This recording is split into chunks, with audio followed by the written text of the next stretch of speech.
అంటే ఈ సిటీస్లో కూడా ఈ సిటీ ఎక్స్పాన్షన్ అయిపోయి ఒకటి పల్లెలే కదా, ఆ పల్లెలన్నీ సిటీలో భాగం అయిపోతున్నాయి, అది పెద్ద సిటీ అయిపోతుంది కదా. కరెక్ట్ అండి, అవి కూడా క్యాప్చర్ చేస్తున్నారు. అదే అర్బన్ సెంటర్స్లో కూడా రీసర్వే జరుగుతుందండి. ఓకే, మొత్తం అర్బన్ సెంటర్స్లో కూడా జరుగుతుంది.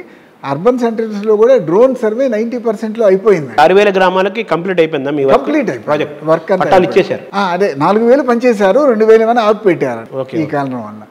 మిగతావి డ్రోన్ సర్వే అంతా అయిపోయిందండి పూర్తిగా. పంచాయతీలు అయిపోయింది, అర్బన్ సెంటర్స్ అయిపోయింది, చాలా వరకు రూరల్ ఏరియాస్ అయిపోయింది. అయితే డ్రోన్స్ అయిపోయిన తర్వాత ఫిజికల్గా చేయవలసిన సర్వే మిగిలిందండి రోవర్స్ తోటి. దానికి 2 రకాల కారణాలు. ఒకటి ఎలక్షన్స్, రెండోది వాళ్ళకి పేమెంట్స్ అవి జరగలేదండి. ఈ రోవర్స్ అన్నీ కూడా మన సెల్ ఫోన్స్ లాగా పనిచేస్తాయి. కొంచెం ఫైనాన్షియల్ డిఫికల్టీస్ తోటి పేమెంట్స్ అవి జరగలేదు. ఎలక్షన్స్ అయిపోయిన తర్వాత 6-7 నెలల్లో మ్యాక్సిమం 7-8 నెలల్లో తప్పనిసరిగా బ్యాలెన్స్ విలేజెస్ అయిపోతాయండి. 4000 గ్రామాలు దాదాపు దీని కింద తీసుకురాలేదండి. ట్రైబల్ ఏరియాస్లో స్లోప్స్, కొండలు ఎక్కువగా ఉన్న చోట ఈ డ్రోన్స్ అవి మ్యాప్స్కి ఇబ్బంది ఉందండి ఇంటర్ప్రిటేషన్. దాంతో ఫిజికల్ సర్వే చేస్తున్నారండి. వాటిలో కూడా 1000 గ్రామాలు అయిపోయినవి ఫిజికల్ సర్వే కూడా. ఇంకొక 3000 ట్రైబల్ ఏరియా ట్రైబల్ చట్టాలు వేరే ఉంటాయి, అక్కడ ఇబ్బంది అవుతుంది కదా. ఏం ఇబ్బంది లేదు, దానికి కూడా క్లారిఫికేషన్స్ ఇవ్వడం జరిగిందండి. ఆ చట్టాలను ఎట్లా ఇంప్లిమెంట్ చేయాలి ఏంటి అనేది. ల్యాండ్ ట్రాన్స్ఫర్ రెగ్యులేషన్స్ అని LTR అంటాము. అక్కడ ఆ రెగ్యులేషన్స్ ఉన్నాయి, ఆ రెగ్యులేషన్స్ ఫాలో అయ్యే ఫైనలైజ్ చేస్తారండి టైటిల్స్ కానీ ఇంకొకటి కానీ. సో వాటన్నిటికీ గైడ్ లైన్స్, FAQs అని, ఫ్రీక్వెంట్లీ ఆస్క్డ్ క్వశ్చన్స్ అని, ట్రైనింగ్లు ఇవన్నీ ఇవ్వటం జరిగిందండి. ప్రాసెస్ టెంపరీగా ఎలక్షన్స్ వల్ల ఆగిపోయి ఉంది. తర్వాత 7 నెలల్లో పూర్తి అవుతుందండి. సర్వే పూర్తి అయిపోయిన తర్వాత అప్పుడు ఇక నోటిఫికేషన్లు, డ్రాఫ్ట్ నోటిఫికేషన్లు, అబ్జెక్షన్స్ తీసుకోవటం అన్నీ జరుగుతాయండి. ఇప్పుడు జరిగిన 6000 గ్రామాల్లో మనం ఉన్న అనుభవం ఏంటంటే 98% మీకు డిస్ప్యూట్స్ ఉండవండి. ఇప్పుడు వీళ్ళంతా గొడవ చేసేది లాయర్లు కానీ ఇంకొకళ్ళు కానీ ఆ 2% గురించి అండి. అది అసలు 98% ముందు ఫ్రీ అయ్యి హ్యాపీ అయిపోతే 2% ఎప్పుడన్నా అడ్రస్ చేసుకోవచ్చండి ప్రాబ్లమ్స్. అంటే ఎన్ని సంవత్సరాల చరిత్రను మీరు తీసుకుంటున్నారు సార్ పరిగణలోకి ఒక భూమి హిస్టరీని? అంటే మనకి టెన్యూరియల్ సిస్టమ్స్ ఎప్పటి నుంచో ఉంటాయండి. అది మనం ఇక్కడ వీరికి టైటిల్ ఆపాదించేటప్పుడు మనం ROR act, survey and boundaries act, ఇవి 2 ప్రాథమికంగా ఈ చట్టాల ఆధారంగా పొసెషన్, భూమి మీద ఉండే దీని ఆధారంగా ఫైనలైజ్ చేస్తారండి. దానికి మినిమం 12 సంవత్సరాలు పొజిషన్లో ఉండాలి, ఇది భూమి దున్నుతున్నట్లు కనిపించాలి. దానికి ROR చట్టంలో ఆల్రెడీ వ్యవసాయ భూమే చెబుతున్నారా మీరు? వ్యవసాయ భూమిలో ఇదండి.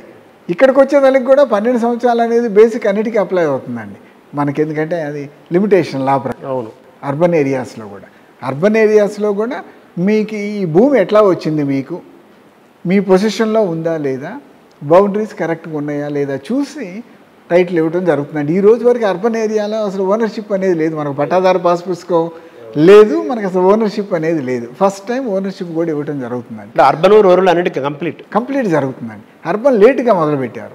అర్బన్లో సమస్యలు ఎక్కువ, సర్వేకి రిలేటెడ్ సమస్యల కంటే కూడా జనాలతో రిలేటెడ్ సమస్యలు ఎక్కువ అండి. ఇక్కడేంటి, నీకు వచ్చి నీ డాక్యుమెంట్లు చూపెట్టు ఫైనలైజ్ చేస్తామంటే చాలామంది వెనకాడతారండి. ఎందుకు? ఇల్లీగల్గా ఆక్యుపై చేసుకున్నవాడు, ఇల్లీగల్గా కట్టిన వాళ్ళు మాకు పన్నులు పడతాయి, మాకు ట్యాక్స్ ఎక్కువ అవుతుంది, ఈ ఉద్దేశాలతో వెనకాడుతూ ఉంటారండి.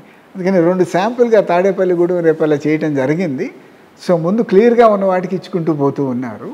ఐ థింక్ స్లోగా ప్రజలకు అర్థమయ్యే కొందికి ముందుకు వస్తారు. ఇప్పుడు ఏంటంటే భయం ఏంటంటే, మీకు పర్మిషన్ 2000 అడుగులకు ఉంటుంది, 3000 అడుగులు కట్టి ఉంటారు, అమ్మో ఇదంతా బయటకు వస్తే నాకు అడిషనల్గా ట్యాక్స్ పడుతుంది అంటున్నారు. అదే ఈ భయాలతోటి కొన్ని చోట్ల వెనక ముందు ఆడుతుంటారు. కానీ బట్ అంటే వీటన్నిటిపైన ప్రభుత్వానికి అధికారం ఉంది కదా, యాక్చువల్గా ఉందండి. రెండోది ఏంటంటే తప్పనిసరిగా అతను చేయించుకోవాలి. ఎందుకంటే రేపు అమ్మకానికి వచ్చేదలికి ఈ డాక్యుమెంట్, రేపు ఓనర్షిప్ సర్టిఫికేట్ ఉంటేనే ట్రాన్సాక్షన్ జరుగుతుంది. సో ఎప్పుడో ఒకప్పుడు చేయించుకోక తప్పదు. సో దాంతో స్లోగా అర్థం చేసుకుని పెరుగుతూ పోతూ ఉన్నారు. అంటే రిజిస్ట్రార్, సబ్ రిజిస్ట్రార్ ఆఫీస్లో ఇప్పటికీ మోసాలు జరుగుతున్నాయని, తహసీల్దారు వాళ్ళు అంతా కొమ్మక్క అయిపోయి వాళ్ళే కొత్త దొంగ డాక్యుమెంట్ సృష్టించి చేసేసి అమ్మేస్తున్నారని ఇవి మనం ఎప్పుడు వింటుంటాం. కానీ వీటన్నిటికీ సొల్యూషనే ఇదండి, ఈ చట్టము, ఈ ప్రొసీజరే దానికి సొల్యూషన్ అండి. ఇక ఇప్పుడేంటి, మీకు రిజిస్ట్రేషన్ వ్యవస్థ కూడా మారిపోతుందండి. ఇప్పుడు ల్యాండ్ టైటిలింగ్ ఆఫీసర్ ఎవరో ఒక సీనియర్ ఆఫీసర్ని పెడతారు, RDO క్యాడర్ అతన్నేమో, sub registrar or whatever it is ఈయన దగ్గర పనిచేస్తారండి. అదే ఆఫీస్లో ఆయన పక్కన కూర్చుంటారు. ఎందుకంటే టైటిల్ రిజిస్ట్రేషన్ ఇప్పుడు ఇదివరకు ఇట్లా డీడ్ రిజిస్ట్రేషన్ జరగదండి. ఇప్పటి వరకు ఓన్లీ డాక్యుమెంటరీ రిజిస్ట్రేషన్ అవుతుంది.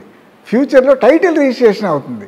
టైటిల్ రిజిస్ట్రేషన్ ఆఫీసర్ దగ్గర జరుగుతుంది కాబట్టి రిజిస్ట్రేషన్ ఆయన దగ్గర జరుగుతుంది. అక్కడ ఆఫీసు స్ట్రెంగ్త్. ఆర్డీఓ ఎవరు అంటే అది గవర్నమెంట్ డిసైడ్ చేయాలి. సీనియర్ ఆఫీసర్ ఉంటారు. అక్కడ అవుతుంది కాబట్టి వీళ్ళు అక్కడ కూర్చుంటారండి. కూర్చుని ఫైనలైజ్ అయిపోగానే మ్యుటేషన్ కూడా మీకు అర్ధగంటలో మీ డాక్యుమెంట్ మీకు వచ్చేస్తుంది, ఇంక్లూడింగ్ చేంజెస్. మ్యుటేషన్ కూడా అప్పుడే అయిపోతుంది. అంత ఇన్స్టెంట్గా జరిగిపోతుంది.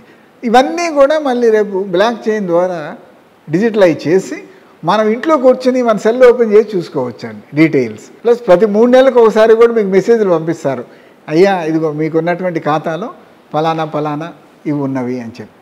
అదే బేసిక్గా సబ్ రిజిస్ట్రార్ ఆర్డీఓ ఆఫీస్లో కూర్చుంటారు. ఇన్స్టెంట్గా జరిగిపోతుంది, రిజిస్ట్రేషన్ జరిగిపోతుంది. మీరు మ్యుటేషన్ లాగా ఇదివరకు మళ్ళీ నెలల తరబడి వెయిట్ చేయాల్సిన పని లేదు. అప్పుడే మ్యుటేషన్ అయిపోతుంది. వెంటనే వెబ్లాండ్లో అప్డేట్ అయ్యి మన సెల్ ఫోన్లో మనం చూసుకోవచ్చు క్లియర్గా. మన చేతిలోనే ఉంటుందండి. ఏ రోజుకి ఆ రోజు చూసుకోవచ్చు.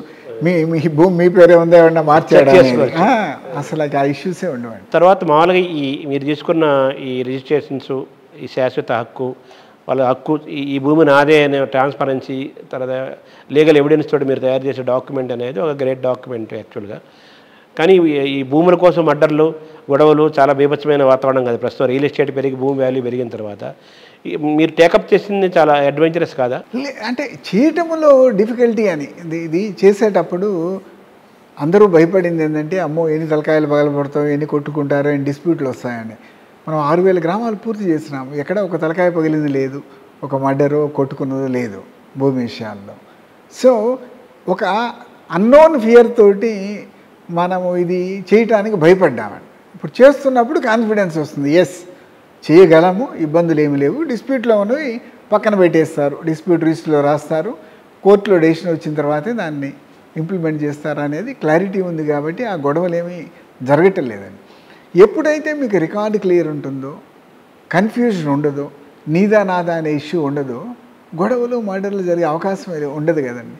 అంటే మామూలుగా ఈ తరహా విధానం మిగతా స్టేట్స్లో చాలా చోట్ల లేదు కదా యాక్చువల్గా. చాలా చోట్ల అంటే ఇప్పుడు అందరూ మళ్ళాగా చేయాలనే ప్రయత్నం చేస్తున్నారు. కానీ ఇప్పుడు ప్రధానమంత్రి గారే పోయినసారి చీఫ్ సెక్రటరీస్ మీటింగ్ పెట్టినప్పుడు మన స్టేట్ని వచ్చి ప్రజెంట్ చేయమన్నారు. చేసి మీరు అందరూ కూడా వెంటనే మొదలు పెట్టాలి అంటే ఇప్పుడు దాదాపు 10-12 రాష్ట్రాలు మొదలు పెడుతున్నాయి. సో ఆంధ్రప్రదేశ్ని చూసుకుని అంతకుముందే రాజస్థాన్ చేసింది, ఇంప్లిమెంట్ చేయలేకపోయింది. ఎందుకంటే విజయరాజే సింధియా ఉన్నప్పుడు ఈ యాక్ట్ పాస్ చేశారు, కానీ ఆవిడ వెంటనే పదవి వదులుకున్నారు. ఆ నెక్స్ట్ గవర్నమెంట్ దాన్ని పర్సూ చేయలేదు. ప్లస్ అది కాంప్రహెన్సివ్ యాక్ట్ కాదండి, అది ఓన్లీ అర్బన్ ఏరియాస్ వరకే తయారు చేశాం. ఇది కంప్లీట్ రూరల్, ఇది మనం మొత్తం అర్బన్ రూరల్ అంతా కలిపి మనం చేసాం.